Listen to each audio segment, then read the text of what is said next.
अच्छा, अब ये हमारा है फ्रैक्शनल पार्ट फंक्शन। ठीक है, पहले इसको हम कुछ एग्जाम्पल से समझने की कोशिश करते हैं, फिर इसको डिफाइन करेंगे। तुम्हारे पास एक नंबर है 3.4। इस 3.4 में हम कहते हैं कि 3 जो है वो इसका इंटीजर पार्ट है, और 0.4 पॉइंट के बाद जो नंबर है that is it's fraction part. ठीक है, इसको मैं ऐसे लिख सकता हूं, इंटीजर पार्ट प्लस 0.4। ठीक है, तो ये हमारा क्या हो गया, इंटीजर पार्ट हो गया। ठीक है, और हमने अभी ग्रेटेस्ट इंटीजर देखा था, तो ग्रेटेस्ट इंटीजर इसका कौन होगा, 3 होगा। तो यहां तक तो सही है। अब 0.4 क्या है, इसका फ्रैक्शन पार्ट है। ठीक है, फ्रैक्शन पार्ट। ठीक, now this is well and good, कोई गलत नहीं है इसमें। अब हम आते हैं एक निगेटिव नंबर पर, -3.4। इसको अगर मैं ऐसे लिखूं कि इसका इंटीजर पार्ट -3 है और इसका फ्रैक्शन पार्ट 0.4 है, तो ये सही है क्या? नो, -3 + 0.4 थोड़ी ना -3.4 होता है। -3 + 0.4 तो -2.6 होता है। ठीक है, तो ये तो गलत लिखा है। क्या करना पड़ेगा, यहाँ पे माइनस लगाना पड़ेगा। ठीक है, अच्छा, तो ये -3 क्या इसका इंटीजर, ग्रेटेस्ट इंटीजर है? इस नंबर का ग्रेटेस्ट इंटीजर कौन होगा? इसका ग्रेटेस्ट इंटीजर तो -4 होगा। ठीक है, तो इसका ये ग्रेटेस्ट इंटीजर पार्ट नहीं है। अच्छा, ये इसका फ्रैक्शन पार्ट ओके है, 0.4 दिख रहा है, बट ये नेगेटिव में है। ठीक है, तो हम जब फ्रैक्शन पार्ट डिफाइन करते हैं, यहां तो सब कुछ ठीक था, यहां गड़बड़ हो गया।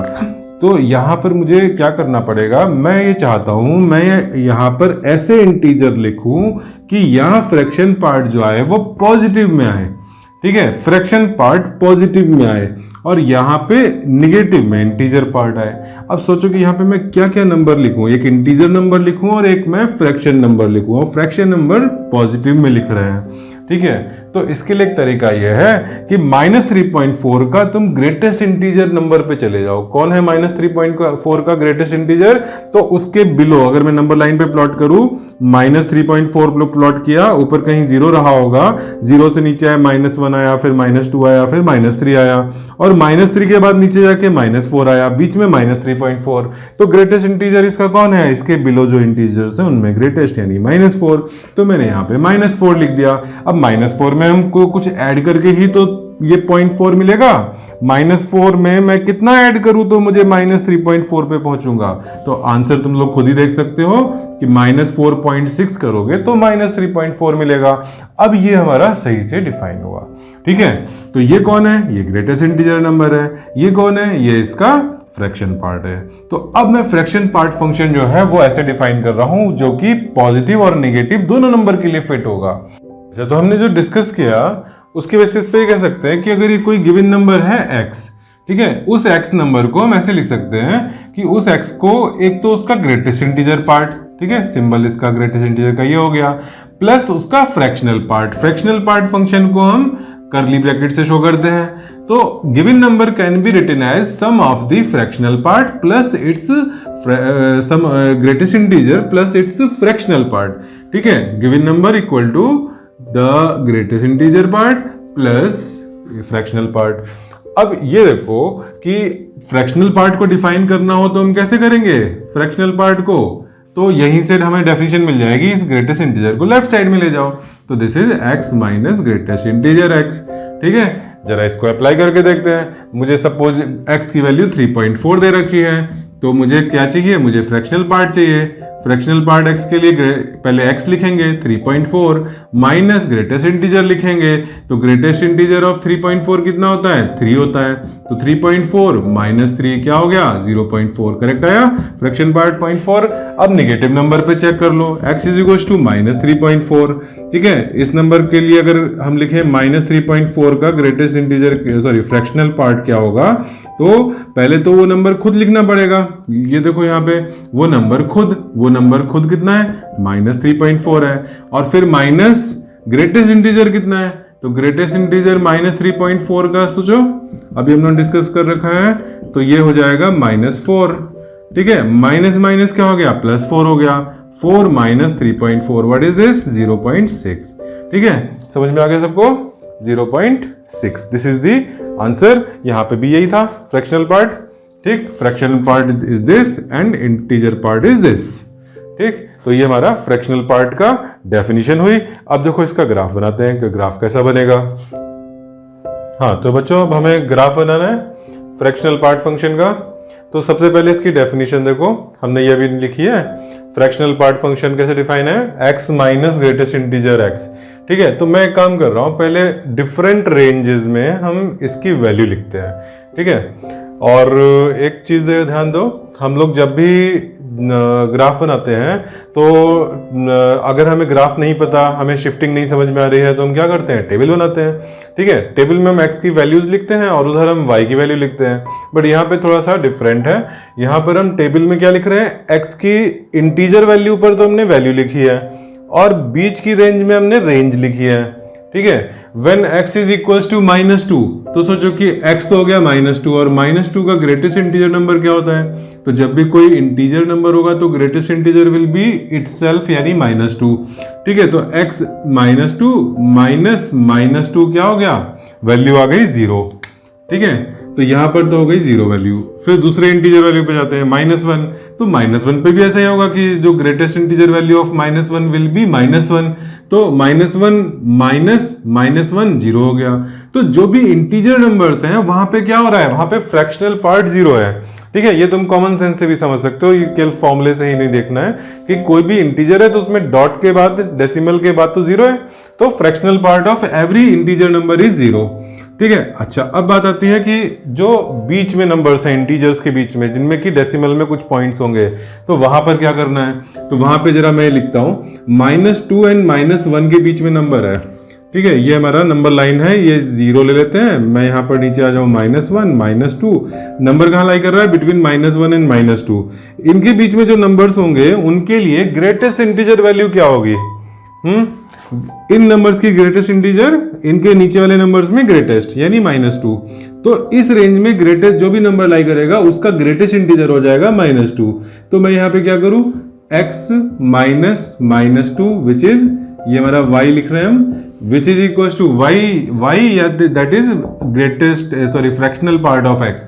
ठीक है, तो फ्रैक्शनल पार्ट ऑफ x क्या होगी value, x minus -2 that is x plus 2। ठीक है, ये हमारा यहां के लिए फॉर्मूला बना x प्लस 2। फिर इधर आ जाओ, बिटवीन -1 एंड 0, -1 एंड 0 के बीच में जो नंबर्स होंगे उनका ग्रेटेस्ट इंटीजर क्या होगा, -1 होगा। तो मैं यहाँ पे वैल्यू डाल देता हूँ -1, तो y is equal to x minus -1 which is x plus 1। ठीक है, फिर अब आ जाओ 0 एंड 1 के बीच में, 0 एंड 1 के बीच में क्या होगा, ये 1 है, 0 एंड 1 के बीच में जो नंबर्स है उनका ग्रेटेस्ट इंटीजर कौन है, 0 है। तो यहाँ पे क्या हो जाएगा, y equal to x minus 0 that is y equal to x। फिर अब 1 एंड 2 के बीच में आ जाओ, बिटवीन 1 एंड 2 नंबर्स है, उनका ग्रेटेस्ट इंटीजर क्या है, उनका ग्रेटेस्ट इंटीजर वैल्यू 1 है, तो यहाँ पर हम 1 डाल देते हैं, तो ये y इक्वल टू क्या हो गया, x माइनस 1 हो गया। ठीक है, इस तरह से तुम और भी ड्रॉ कर सकते हो।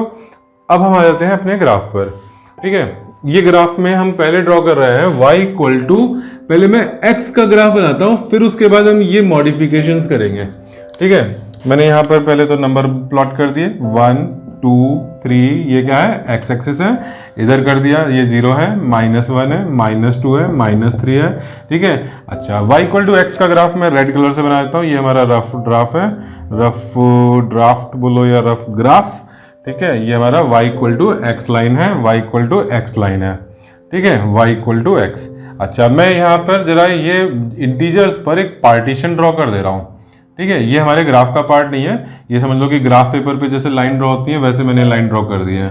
ठीक है, अब ये बताओ कि हमने जो डिफरेंट इंटरवल्स के लिए वो टेबल बनाई है वहां पर कौन सा ग्राफ हम चूज करेंगे।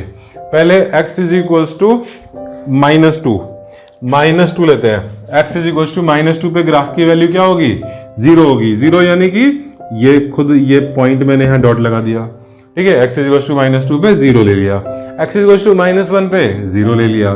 ठीक है, तो मैं डार्क डॉट बना रहा हूं क्योंकि मुझे पॉइंट इंक्लूड करना है। एट 0 0 हो गया, एट 1 0 हो गया, एट 2 0 हो गया, सिमिलरली एट 3 भी 0 हो जाएगा। ठीक है, अब देखो बिटवीन -2 एंड -1 जब है x है तो हमारा फ्रैक्शनल पार्ट x यानी कि y is equal to x plus 2। x plus 2 कैसे बनेगा ग्राफ, बिटवीन -2 एंड -1 ये है। ठीक है, यहां पर मुझे ये हमारा y equal to x line है।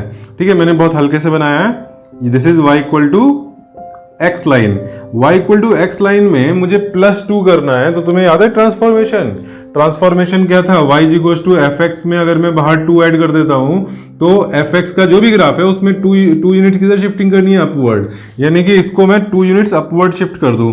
ठीक है, ये पॉइंट हमारा क्या है, at -1 y equal to x, graph कहाँ पे होगा, -1 पर होगा।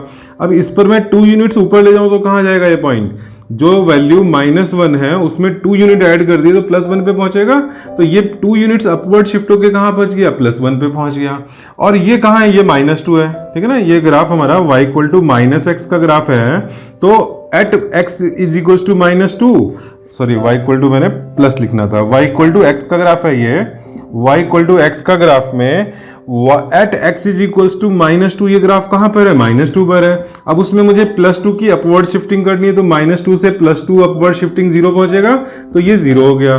ठीक है, तो एट -2 तो 0 है ही, और -1 पे कहां पहुंचा, -1 पे ये यहां पहुंचा। ठीक, अच्छा -2 पे वैल्यू 0 रखनी है, लेकिन -1 से जस्ट बिफोर क्या है, just before y is equals to x plus 2 का ग्राफ लेना है। y is equals to this x plus 2 किया तो 2 यूनिट ऊपर शिफ्ट करके यहां आ गया, लेकिन एट x इक्वल टू -1 ये वैल्यू नहीं है।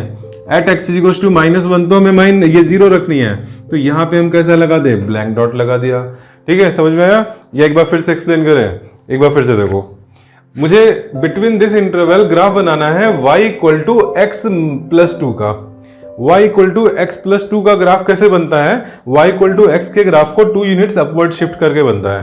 तो मैंने y equal to x graph को 2 यूनिट्स अपवर्ड शिफ्ट कर दिया, और अपवर्ड शिफ्ट करने में मैंने एंड पॉइंट्स को देख लिया कि ये एंड पॉइंट -2 पर है, ये -1 पर है, तो दोनों को अपवर्ड शिफ्ट करने में -1 +1 पे पहुंच गया, और -2 0 पे पहुंच गया। ठीक है, तो ये ग्राफ शिफ्ट होकर के यहां पहुंच गया।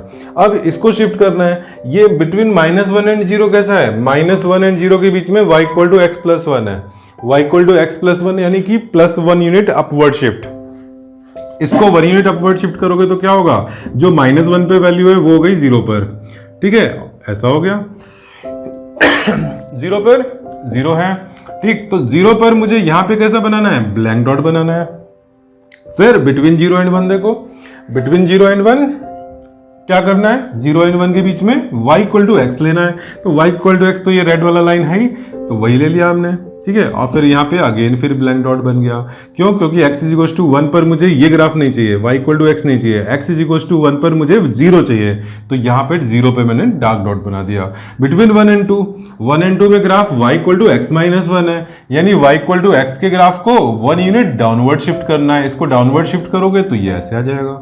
ठीक, अब ये तुम्हें पैटर्न दिख रहा है, ये किस तरह का पैटर्न है, बिल्कुल पैरेलल में आ रही है lines. y equal to x को हम शिफ्ट करके कहाँ ले आ रहे हैं, y इक्वल टू एक्स को शिफ्ट करके यहाँ से x एक्सिस से स्टार्ट होता है और यहाँ पर 1 पर खत्म हो जाता है। ठीक है, और 1 कभी अचीव नहीं कर रहा। ये फंक्शन के बारे में बता रहा है कि जो फ्रैक्शनल पार्ट फंक्शन है वो कभी भी 0 से नीचे नहीं जाएगा, यानी it will always be positive, negative नहीं रहेगा।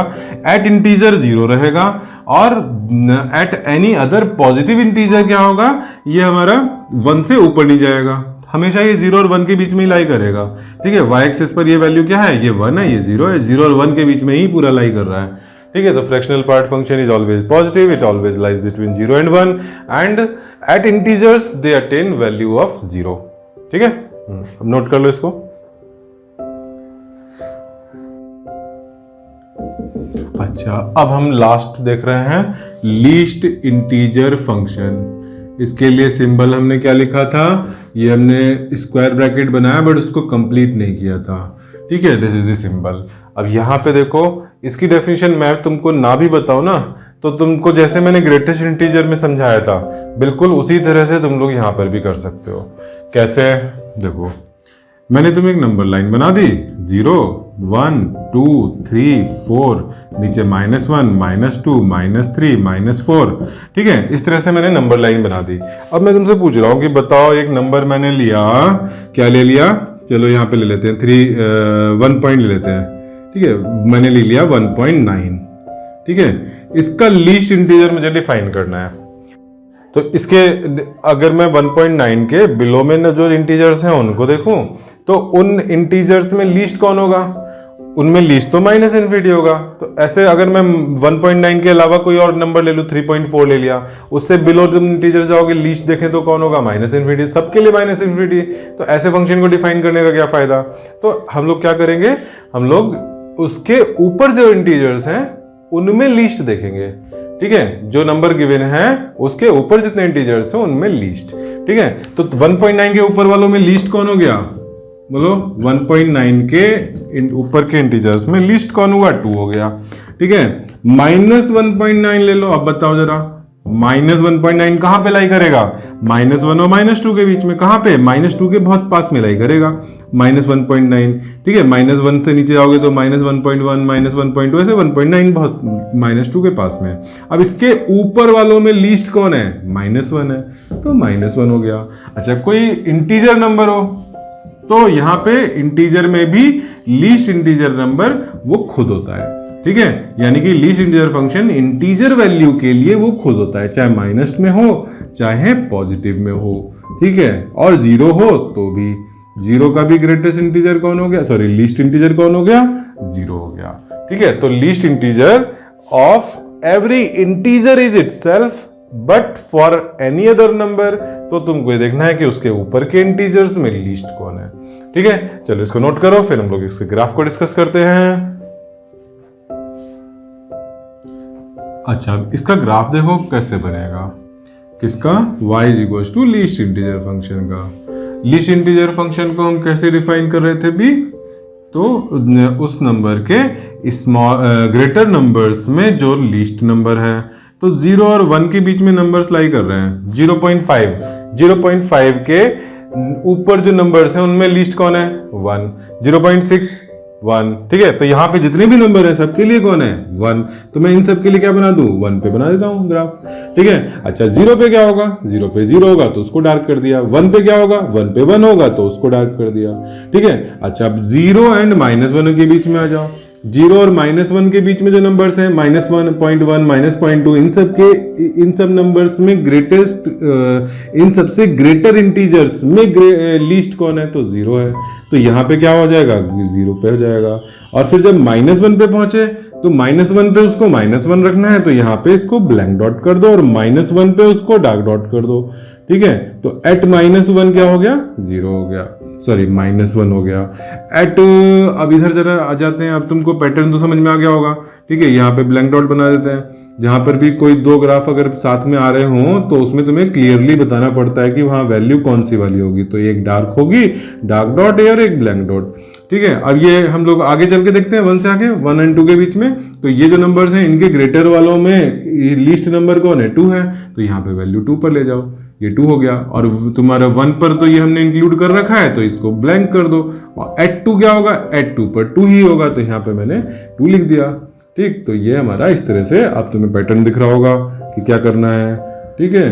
इसको बनाते चले जाओ, ठीक। नंबर जरूर प्लॉट करना, ये 3, ठीक है। ये वैल्यू -1, फिर उसके बाद -2 पे कुछ ऐसा हो जाएगा, ठीक है। ये कौन सा वैल्यू, -2, ठीक है। -2 पर क्या नंबर है, ये मैंने ब्लैंक बनाया, -2 पर -2, ठीक है। तो इस तरह से ये कंटिन्यू रहेगा इधर और उधर, ठीक है। This is the graph of fractional part function. तो हमारा आज का लेक्चर यहाँ फिनिश होता है, और आई होप सबको समझ में आ गया होगा, ठीक है। और इसको अच्छे से अपने नोट्स बनाओ और उनको रिवाइज करते रहो, ठीक है। रिवाइज नहीं करोगे तो भूल जाओगे, रिवाइज करोगे तो लॉजिक भी याद रहेंगे, ठीक है। ग्राफ्स की शेप भी याद रहेंगी, रटना नहीं है, लेकिन जब रिवाइज करोगे तो अपने आप ही याद हो जाता है, ठीक है। तो तुमको जब भी कभी एग्जाम में आए तो उस समय बिल्कुल फ्रेश होना चाहिए, ठीक है। चलो, ऑल द बेस्ट।